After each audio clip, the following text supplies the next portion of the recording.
Brother Nathan has asked us to read together Nehemiah Chapter 3.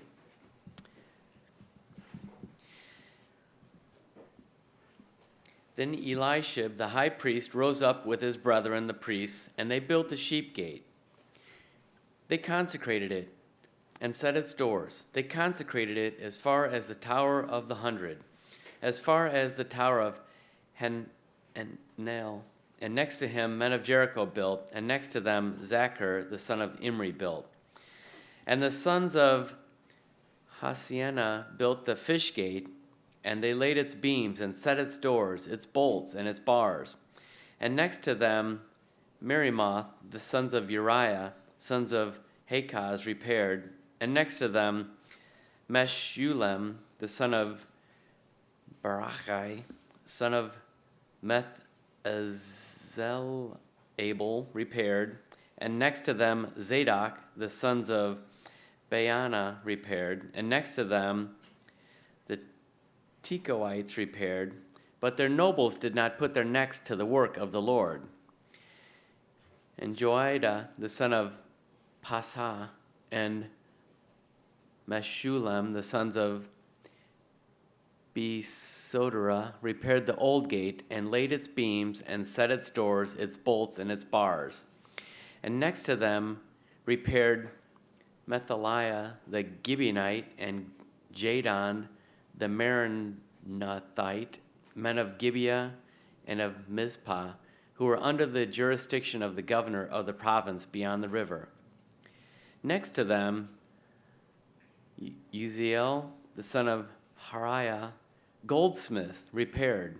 Next to him, Hananiah, one of the perfumers, repaired, and they restored Jerusalem as far as the broad wall. Next to them, Rephaiah, the son of Hur, ruler half the district of Jerusalem, repaired. Next to them, Jedediah, the son of Harumph, repaired opposite his house. And next to him, Hattush, the son of Hashaniah, repaired. Malachijah, the son of Harim, and Husab, the son of Path Moab, repaired another section and the Tower of the Ovens. Next to him, Shalom, the son of Halohesh, ruler of half the district of Jerusalem, repaired, he and his daughters. Hanun and the inhabitants of Zanoah repaired the valley gate, and rebuilt it, and set its doors, its bolts, and its bars, and repaired 1,000 cubits of the wall as far as the dung gate. Malchijah, the son of Rechab, ruler of the district of Beth Hakcherim, repaired the dung gate. He rebuilt it and set its doors, its bolts, and its bars. And Shalom, the son of Kolhozeh, ruler of the district of Mizpah, repaired the fountain gate. He rebuilt it and covered it and set its doors, its bolts, and its bars. And he built the wall of the pool of Shelah, the king's garden, as far as the stairs that go down from the city of David.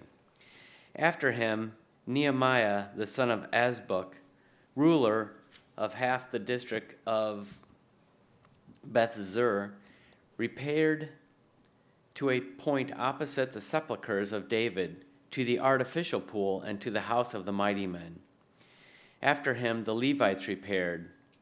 Rehum, the son of Bani, next to him, Hash-Abba, ruler half the district of Keilah, repaired for his district. After him, their brethren repaired Bavai, the son of Henadad, ruler of half the district of Keilah. Next to him, Ezer, the son of Jeshua, ruler of Mizpah, repaired another section opposite the ascent to the armory at the angle. After him, Baruch, the son of Zabbai, repaired another section from the angle to the door of the house of Eliashib, the high priest. After him, Merimoth, the son of Uriah, son of Hakaz, repaired another section from the door of the house of Eliashib to the end of the house of Eliashib. After him, the priests the men of Plain repaired. After them, Benjamin and Hashrub repaired opposite their house. After them, Azariah, the son of Mahasiah, son of Ananiah, repaired beside his own house. After him, Binnui, the son of Henadad, repaired another section. From the house of Azariah to the angle and to the corner, Palal, the son of Uzziah, repaired opposite the angle and the tower projecting from the upper house of the king at the court of the guard. After him, Pedaiah, the son of Parosh, and the temple servants living in Ophel repaired to a point opposite the water gate, on the east and the projecting tower. After him, the Tekoites repaired another section opposite the great projecting tower as far as the wall of Ophel. Above the horse gate, the priests repaired, each one opposite his own house. After them, Zadok, the son of Emer, repaired opposite his own house. After him, Shimei, the son of Shecani, the keeper of the east gate, repaired. After him, Hanani, the son of Shelemai, and Hanan, the sixth son of Zalaph, repaired another section. After him, Meshullam, the son of Barai, repaired opposite his chamber. After him, Malchijah, one of the goldsmiths, repaired as far as the house of the temple of the servants and of the merchants opposite the muster gate, and to the upper chamber of the corner. And between the upper chamber of the corner and the sheep gate, the goldsmith and the merchants repaired.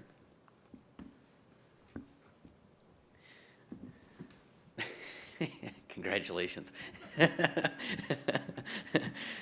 So this morning, as I mentioned, our visitor and also our guest speaker this morning is Brother Nathan Badger, and the title is Builders of the Wall, Builders on the Wall.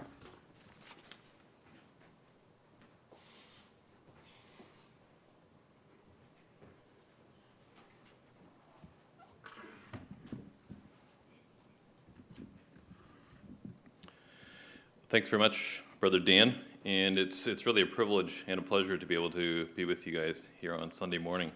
I've stopped through Chicago many times through O'Hara Airport, and many times I've thought to myself, I've always wanted to go to Chicago, and I happened to mention to Brother Kurt Ruland about a month ago that I was going to be in Chicago. He's like, oh, you should go to the Lombard ecclesia on Sunday. So here I am, and it makes the trip to Chicago even more worthwhile to be able to get to know some of you and spend some time with you.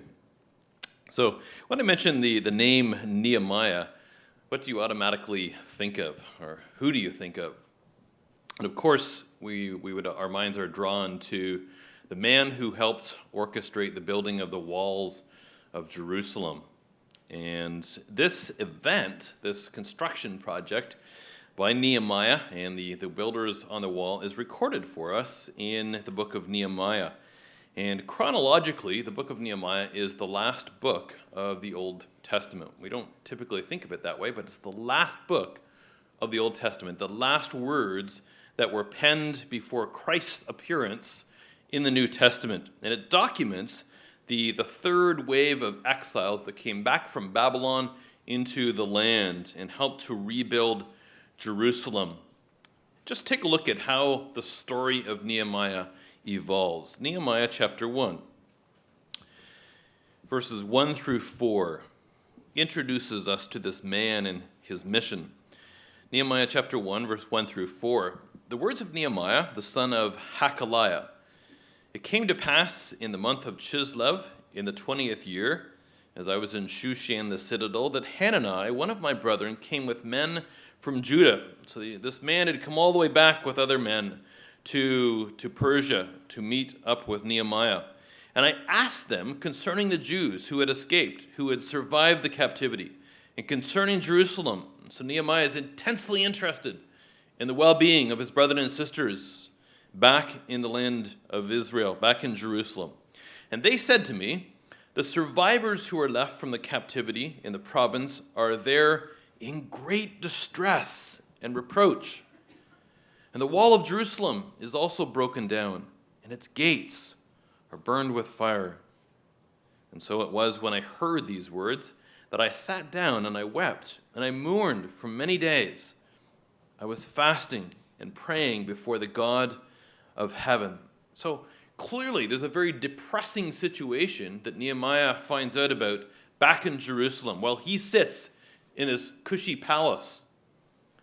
And it's clear from these verses that this is a man, the man Nehemiah, who deeply cares about his brothers and sisters and the young people back in another ecclesia, thousands of miles away from where he was, despite the fact that he was living a very luxurious life in a palace as a cupbearer for the king.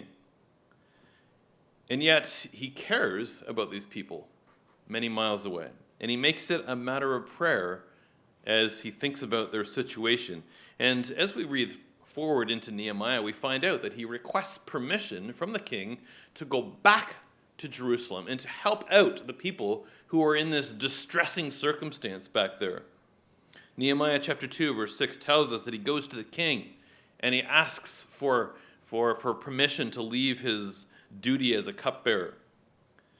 And the king says yes. The king sets him up as an actual governor of that region, and he sends him back and he gives him all kinds of supplies. And just notice some of the attitudes of the people that were living there when he heads back to that region. Chapter 2, verse 10. So Nehemiah heads back, and he gets there, verse 10. When Sanballat the Horonite and Tobiah the Ammonite official heard that Nehemiah had come back and he wanted to help out the people and help rebuild the walls, when they heard of it, they were deeply disturbed that a man had come to seek the well-being of the children of Israel. Now, just contrast that response of Sanballat and Tobiah with the response of some others. Take a look at verse 18. So Nehemiah talks to some of the others who were living in the land, and I told them of the hand of my God, which had been good upon me, and also of the king's words that he had spoken to me. So they said, let us rise up and build. And then they set their hands to this good work. And so here is a set of contrasts in these first couple of chapters. You have Nehemiah, a man who is deeply distressed about the well-being of his brothers and sisters. You have Sanballat and Tobiah, who are deeply distressed that a man had come back to help them out. And then you have other brothers and sisters who are full on in helping Nehemiah with this project. They jump on board. They believe Nehemiah's report. They believe that God is working with him, and they want to help out in that project. Now, put yourselves into that picture. Which person are you? Which characteristics would describe your involvement in the ecclesia?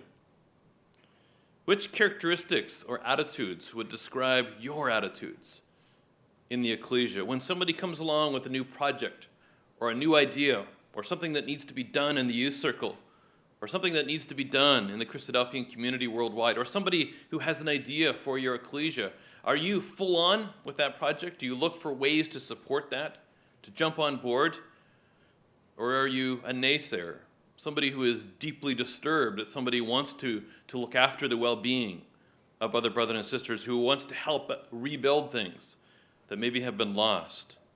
It's a good question. We can be Sanballat or Tobiah in our personal lives, or we can be Nehemiah, or we can be the brothers and sisters who want to support this project and want to work with God on this project. Which are we in our life, in our ecclesia? Now, that brings us to Nehemiah chapter 3. And you may have thought that maybe I have a vendetta to settle with Brother Dan here, getting him to read this. He did an excellent job of reading a chapter full of names, difficult names. And when we get to these chapters, when we're doing the readings personally ourselves, or when we're doing them with our kids or our family, perhaps this is the chapter that we say, kids, we're going to skip over this reading tonight. There's too many names. Let's move on to something that's a little bit more interesting, where it's got a little bit more meat to it. It can be a very boring chapter when we look at these chapters. In this chapter, there are a number of lists. What lists do you see in this chapter? And if you see one, just yell it out. Put your hand up and yell it out. What lists do you see? Yes. Okay, yeah, excellent. There's a list of gates, all the different gates that they fixed and they repaired, these builders that were helping Nehemiah on the walls of the city. Good. Another one? What other lists do you see in this chapter? Okay, yeah, you can see there's mentions, there's a list of where they were building near their house, right? Good, okay. What else? Anybody else? Good. Okay, so there's a list of professions, perhaps we could see, of these people, right? What were their jobs in day-to-day life? And you mentioned there, some of them were artisans, some of them were merchants, some of them were perfumers that were working on this wall. What else do you see? What other lists are in this chapter? Pardon? Families? There's a list of the names of the families, where they came from, who they were related to. Absolutely. Good. What else? What's that? Yeah, there's a list of the names of the parts of the walls, right? So this person worked on this section of the wall, which was named such and such. And there was another section called this, and another section called this. So there's a list of the walls. There's also a list of the cities that they came from, where they came from into Jerusalem to help work on this wall. Now, there's one other list in this chapter that's easy to skip over as we read through all these names and lists. And it's a list of attitudes. A list of attitudes of the people. And we're going to look at, for our exhortation this morning, some of the attitudes that show up in this chapter of the people that worked on the wall. And it's very encouraging. It helps us to see and to analyze in our personal life what kind of attitude we have as we are working on the wall, as we are working in our ecclesia, as we are working in our community worldwide. What attitudes do we display? Now, you may want to Bible mark these. The first one is in verse 5. And just see as I read these verses, if you can pick out what attitude is being described in this verse. Nehemiah 3, verse 5. Next to them, the Tekoites made repairs. So there's a group of people called the Tekoites. They made repairs, but their nobles did not put their shoulders to the work of the Lord. That's an interesting statement, isn't it? Their nobles, or their leaders, did not put their shoulders to the work of the Lord. This is a picture of two oxen being yoked together. In some translations, putting their shoulders to the work of the Lord means that they wouldn't allow themselves to be yoked together. They wouldn't allow themselves to be yoked up so that they could work. And what's the attitude that we see in this verse, in these people that were working on the Lord? Clearly, there's poor leadership here, isn't it? These were nobles. These were people that were supposed to be setting the example, that were supposed to be getting in and getting their hands dirty, that were supposed to be encouraging young people, brothers and sisters, to get in there and to help out with the building of the wall, and yet they would not allow themselves to be harnessed up to that type of work. Perhaps they thought to themselves, that's not our job. That's not my job, to be getting in there and to getting my hands dirty, to be sweating out underneath the hot Palestinian sun. That's not my job. I'm not doing that. And yet, God's testimony through the book of Nehemiah is that he wasn't too happy with that attitude. It's highlighted as a message for ourselves. People who were not willing to get involved. They had no excitement, no inspiration, and they will not put their necks to the job.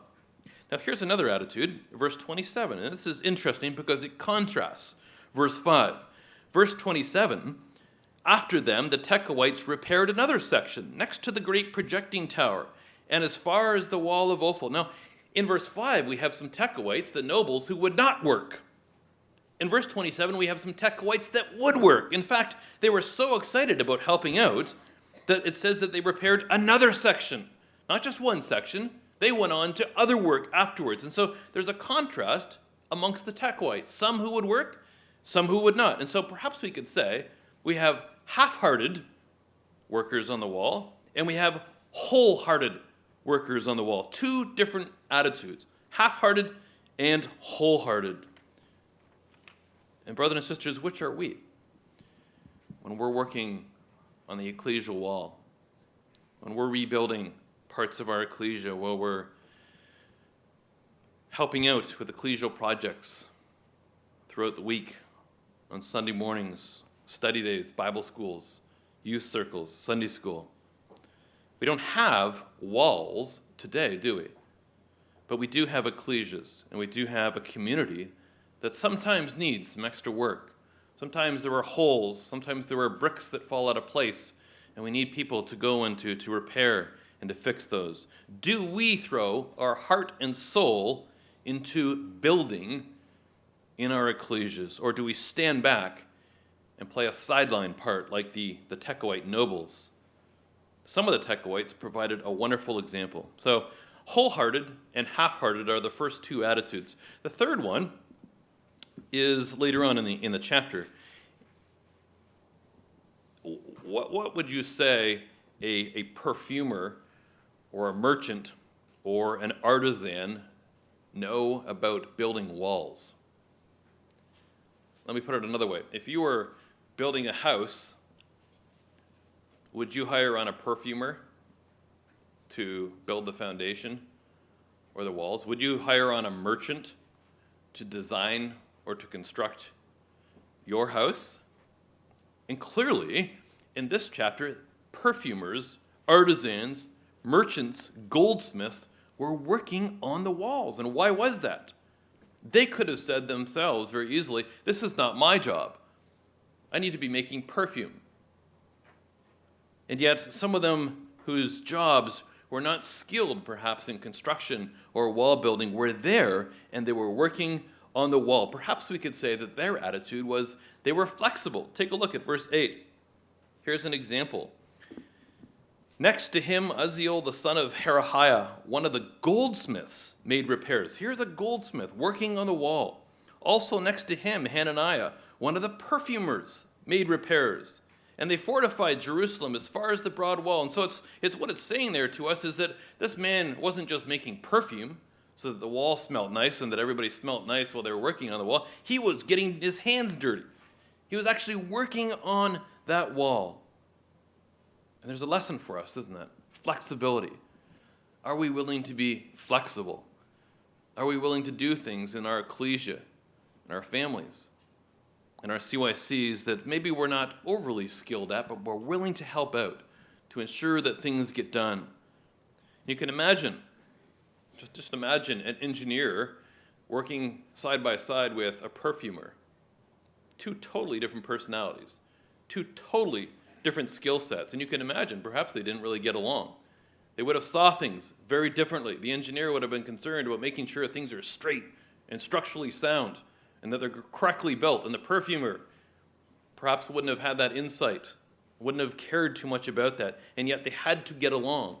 They had to work side by side flexibly. And sometimes we run into those scenarios in our ecclesias, don't we? We're all from different backgrounds, but we still need to be flexible to make sure that our ecclesia is built together. Take a look at verse 12 as well.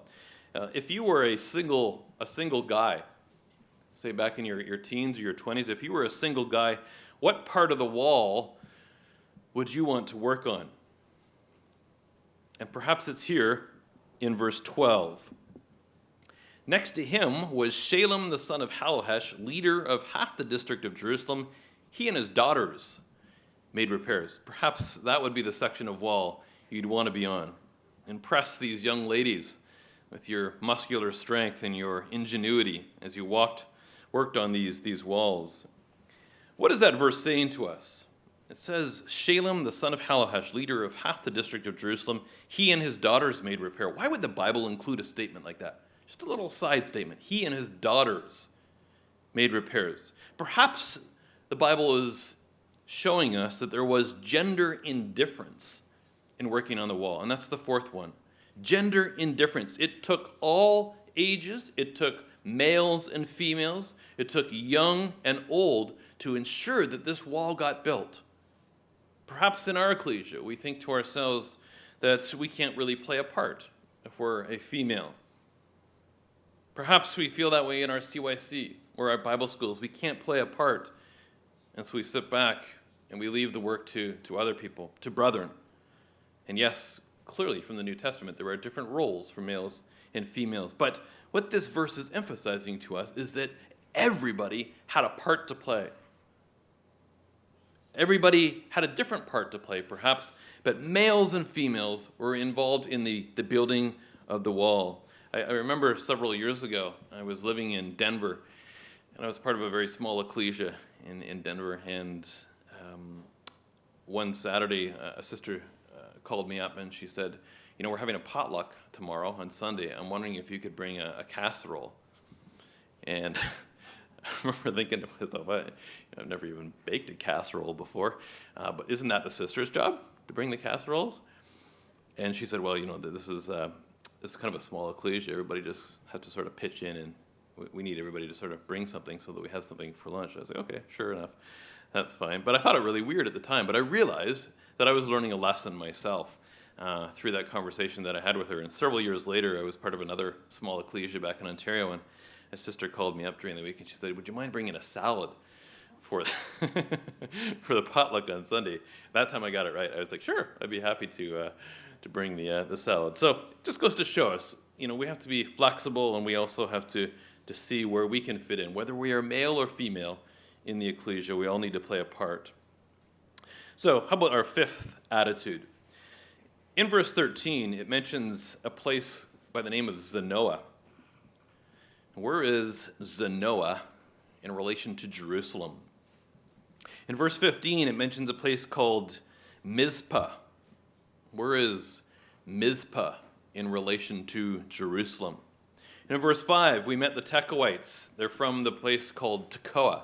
Where is Tekoa in relation to Jerusalem, where they were building? Now, if you pulled out an atlas, you would find that these cities and all the other cities in this chapter are anywhere from about 2 to 12 kilometers away from Jerusalem. And when you find out later on in Nehemiah that nobody was living in Jerusalem at this time, it suggests that some people were traveling incredibly long distances every single day to work on that wall. There was nowhere to live in Jerusalem at the time. It was unprotected. Maybe some stayed with friends, that's true. But it would also seem that many were traveling day in and day out, back and forth from their abode to help work on that wall. And can you imagine getting up at 4 o'clock in the morning, walking 12 kilometers to work, working under a hot sun on the wall all day long, turning around at the end of the day, going back home and doing your chores, and falling into bed absolutely dead tired? And it's clear that some were willing to do that. Brothers and sisters, we need people in our ecclesias, in our community, who are willing to work tirelessly. That's our fifth attitude, tireless. Some of them were absolutely tireless as they worked on the wall. I was over in Kenya and Pakistan just recently doing some work with Agape in Action, and I was incredibly impressed by the tireless attitudes of some of the brothers and sisters in Kenya. They would do exactly the same thing. They would get up early on a Sunday morning. They would walk for 2 or 3 hours to get to meeting on a Sunday morning because they desperately wanted to be to meeting on that Sunday morning. And then they would go home and they would walk back in the afternoon, back home, that same 2 or 3 hours. Same thing in Pakistan at the Bible school. People would get up at all hours of the morning to cook food and to prepare the Bible school. And they would work all day long, and they would work until 1 or 2 in the morning, and they would get a few hours of sleep. They worked tirelessly for their brothers and sisters. Are we willing to do that in our life? Take a look at verse 20. Here's another attitude on the wall. See if you can pick this out. Verse 20, after him, Baruch, the son of Zabbai, carefully repaired the other section, from the buttress to the door of the house of Eliashib, the high priest. What's the attitude in this verse? Anybody? What's the attitude of Baruch, the son of Zabbai? What's that? Zeal. Absolutely, right? That word carefully in I have the New King James Version, it says that Baruch the son of Zabbai carefully repaired. Some translations have that zealously. He zealously, or some translations have earnestly. He was absolutely earnest about building his section of the wall. He was concerned about how well it was built. It wasn't just a half-hearted effort. This is a man who was zealous and excited about being part of this project. He wanted to be there desperately. If you come down into other verses, verse 21, and into some of these, I think it's verse 30. He shows up, verse 31. Nope, sorry. He shows up again later on in this chapter. And so it wasn't just one section of the wall that he built. He wanted to build several sections as well. He was absolutely excited about being part of this project. Sometimes we talk about addictions as being a very, very negative thing, and clearly they are. But the Bible encourages you and I to have one addiction in our life. What is that addiction? Take a look at 1 Corinthians 16. It's the same addiction that this man Baruch the son of Zabbai had. 1 Corinthians chapter 16 and verse 13. And notice what Paul says to the ecclesia in Corinth. 1 Corinthians 16, verse 13. He says, "Watch, stand fast in the faith, be brave, be strong. Let all that you do be done with love. And I urge you, brethren, you know the household of Stephanas, that it is the first fruits of Achaia, and that they have devoted themselves to the ministry of the saints." That word devoted is the word addicted in the Greek. They have addicted themselves to the ministry of the saints. And that's the same attitude that Baruch had. He was addicted to service on that wall. Are you and I addicted? Are we zealous in our work, in our ecclesia? Is that our attitude? So zealousness is our sixth attitude. Take a look at Nehemiah 3, verse 11. Here's our last attitude. Nehemiah 3 and verse 11.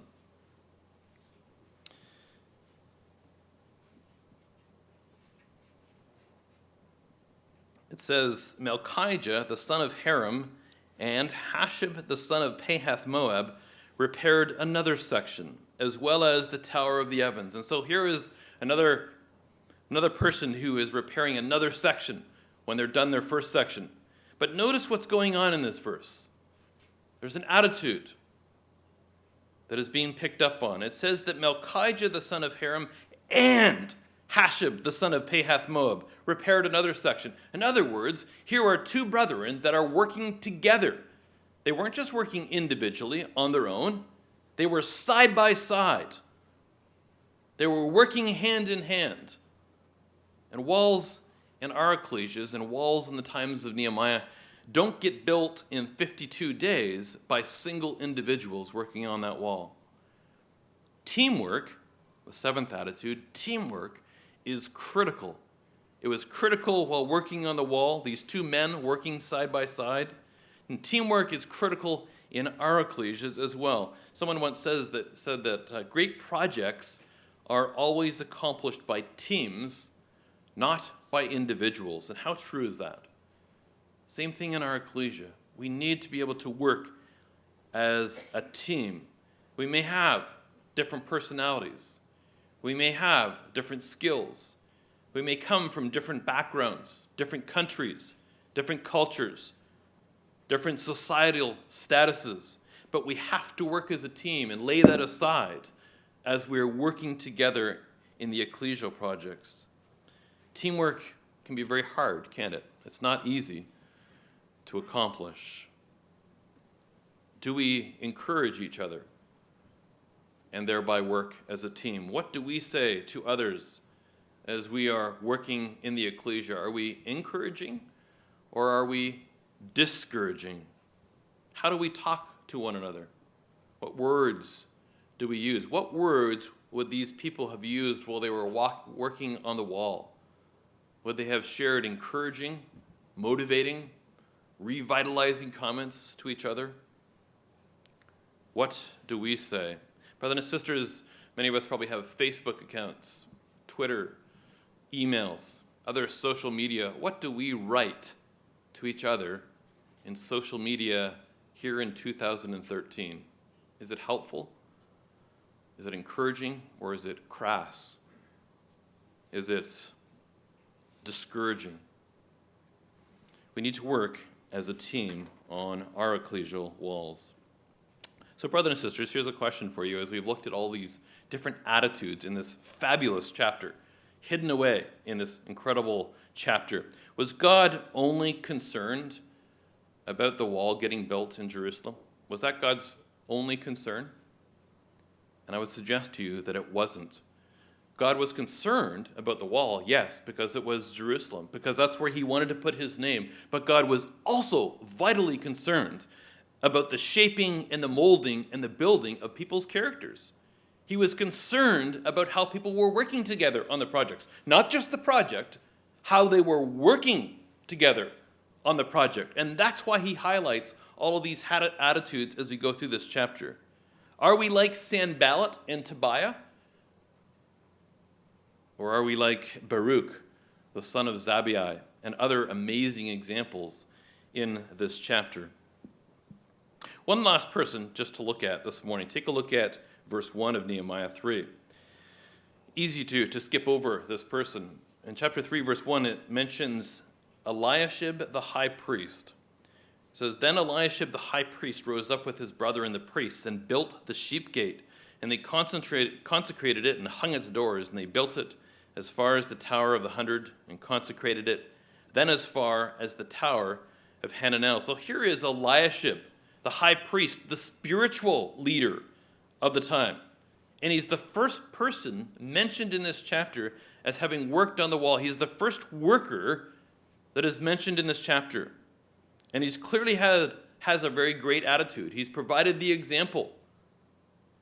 But he's not mentioned again until the last chapter of Nehemiah.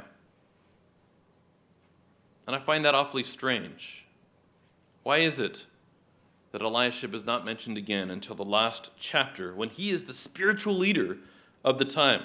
If you come over to chapter 8, Nehemiah chapter 8, there is a long list of people who taught the law to the people as Nehemiah was trying to create his spiritual reforms as well as the rebuilding of the wall. Nehemiah chapter 8, and he's not mentioned in that chapter. Strange. He should be there teaching the people the law. In Nehemiah chapter 9, there's a long list of the leaders who confessed their sins, and he's not in that chapter either. In chapter 10, there's a list of those who sealed the covenant with God. And even as a high priest, he's not mentioned in that chapter either. In chapter 11, there's a long list of those people who are dwelling in Jerusalem, and he's not mentioned in that chapter either. You would think he would if he was working in the temple. And in chapter 12 of Nehemiah, there's a list of those who helped in the dedication of the wall. And Eliashib the high priest is not mentioned in that chapter either, surprisingly. But when you come to chapter 13, he is mentioned. Just notice Nehemiah 13, verse 4 through 5. Helps us to understand what happened to this man. Nehemiah 13, verse 4. Now before this, Eliashib the priest, having authority over the storerooms of the house of our God, in other words, at the temple, was allied with Tobiah. Here is the high priest who has created an alliance with Tobiah, one of the men who was deeply disturbed that Nehemiah had come back to help these people. Verse 5, he had prepared for him a large room in the temple, where previously they had stored the grain offerings, the frankincense, the articles, the tithes of grain, the new wine and the oil, which were commanded to be given to the Levites and the singers and the gatekeepers, and the offerings for the priests. And so Eliashib, as time went on, allied himself with the very enemy of Israel, shockingly. And he'd even made a place for him in the temple. He'd kicked out all the supplies for God's workers, the Levites, and given him a special little room. The enemy of Israel.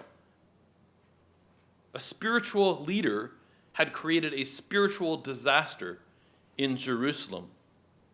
And perhaps we could say that Eliashib had started strong, but he finished very poorly Do we create alliances with people around us? Are we apathetic in our work for God? Do we start great but finish poor like Eliashib? We need to find ways of working with each other to keep our strength up. What do we store in our houses? What do I store in my house that is at the expense of God? What do we kick out that is God's in order to put Tobiah into our house? Now, after this had happened, the governor Nehemiah returns back to Jerusalem after certain years. He started the building project, he goes back to Persia, and then he comes back to Jerusalem about 12 years later to check up on them and to see how these spiritual reforms and these building projects had happened. And this is what he finds, chapter 13, when he comes back. In verse 10, he finds that the portions for the Levites, God's workers, had been left aside. They were no longer being provided for. In verse 23, he finds that people had married outside of the truth. They hadn't followed God's command to find somebody who loved God as much as they did. In verse 15, we find that the Sabbath rest had been ignored. So people were no longer coming to meeting. They were looking after their own businesses and their merchandise on Sundays instead of worshiping God. They had gone back and they were looking after their own houses and their own hobbies and their own personal interests rather than God's. Can you imagine how upset Nehemiah must have been after starting everybody off so great with all these wonderful attitudes and coming back years later and finding out that they had left this off? Notice his response to this. Nehemiah Chapter 13 and verse 6. But during all this I was not in Jerusalem, for in the 32nd year of Artaxerxes, king of Babylon, I had returned to the king. And then after certain days I obtained leave from the king, and I came to Jerusalem and discovered the evil that Eliashib had done for Tobiah in preparing a room for him in the courts of the house of God, and it grieved me bitterly. And therefore I threw out all the household goods of Tobiah out of the room. Verse 11, and I contended with the rulers and said, why is the house of God forsaken? And I gathered them together and set them in their place. Now, brothers and sisters, what does this incident remind you of? Here we have a governor, the governor, returning after many years to check up on his people, to see how they are doing, to see whether their attitudes are still in line with God, to see whether they were still serving their gods. What does that remind you of? It's a shadow of another governor to come, isn't it? The Lord Jesus Christ. Another governor who has a deep concern for his ecclesia, who has inspired us to work zealously on the wall. A governor who also endured mocking and was hated for the project that he started. Take a look at Micah chapter 5 and verse 2. As we draw our minds to the memorials this morning and our Lord Jesus Christ, as we look at the life of Nehemiah, we are reminded of the Lord Jesus Christ, the governor, the ruler who will come. Micah 5 verse 2. But you, Bethlehem Ephrathah, though you are little among the thousands of Judah, yet out of you shall come forth to me the one to be ruler in Israel. And that word is the word governor. The one to be governor in Israel. It's a messianic verse. It's talking about the Lord Jesus Christ who will come. And take a look at Mark chapter 13 as well, just to close. Mark 13 links us in closely with the message of Nehemiah and brings our minds to the Lord Jesus Christ. Mark 13, verse 32. But of that day and hour no one knows, and no one knew when Nehemiah was going to return to check up on Jerusalem either. But of that day and hour no one knows, not even the angels in heaven, nor the Son, the Lord Jesus Christ, but only the Father. Take heed, watch, and pray, for you do not know when that time is. It is like a man going to a far country who left his house and gave authority to his servants and to each his work, and commanded the doorkeeper to watch, like Nehemiah. Watch, therefore, for you do not know when the master of the house is coming, in the evening, at midnight, at the crowing of the rooster, or in the morning, lest come suddenly he find you sleeping. And what I say to you, I say to all, watch. Brothers and sisters, what are we doing to prepare ourselves for the return and the visitation of our governor? Are we working on our attitudes like the brothers and sisters were in Nehemiah's day on the wall? What type of attitudes are we showing? Are we working as a team like those were in Nehemiah?